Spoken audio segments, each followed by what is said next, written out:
Today comes from a question. The question is from the greatest ever. Comments: I'll admit slipping was never my strong suit, mainly because I sometimes slip to where the punch is being thrown.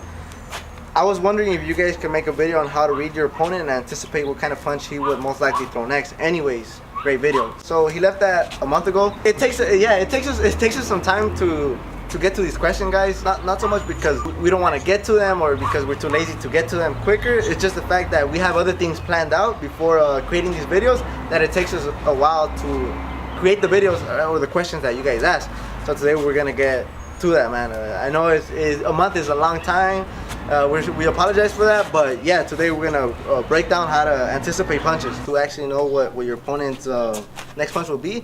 It's kind of hard to do. It sounds easy, but it's very complicated. If you're a really high intelligent fighter, you guys will know that a lot of these fighters, they throw in a rhythm or in a pattern. So let's say like he's throwing a 1-2, right? A 1-2, a 1-2, and then he comes with a 3 upstairs, with a 3 downstairs, right?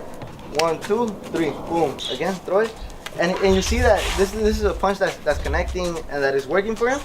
You guys pretty much know the combination. And here is an MMA example. On screen you guys see Edson Barbosa versus Dariush. In this fight you guys see how Dariush pretty much starts his combination the same way, jab, and goes for a takedown. Then finally Edson Barbosa times him, reads him perfectly, and knocks him out.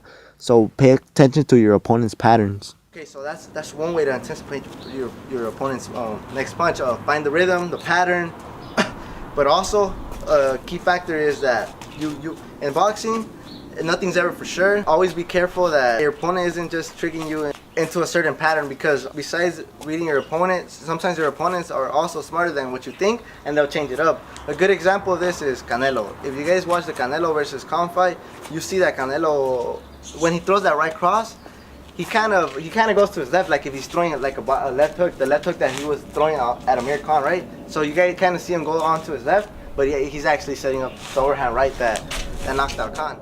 In these following clips, you guys will see all the body shots that Canelo actually landed on Amir Khan. While Canelo is actually establishing a pattern of his own, so is Amir Khan. Maybe unconsciously, but he's creating a pattern for himself as well. He sees that all these shots are going to a body, so that's what he's trying to protect. There's really no need to protect the face if this is what Canelo's doing. Pay close attention how deadly that unconscious move actually is.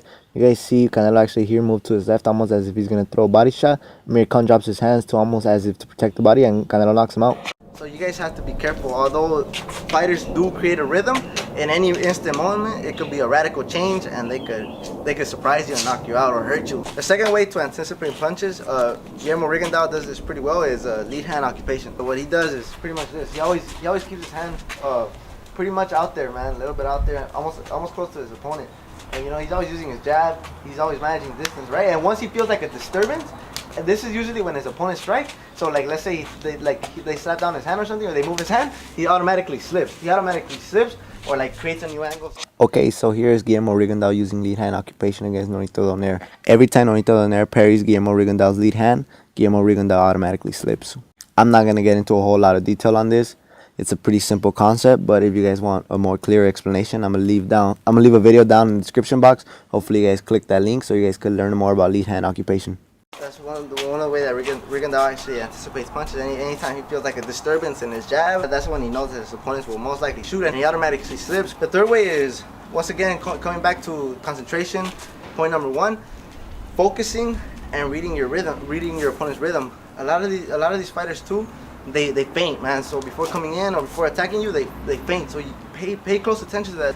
The feints set up punches. Your mind thinks it's going to be an actual movement, but in reality, it's not going to be an actual movement. It's just another way. It's just a step prior to throwing a punch. And here you guys see Manny Pacquiao use that little hitch step feint against a lot of different opponents.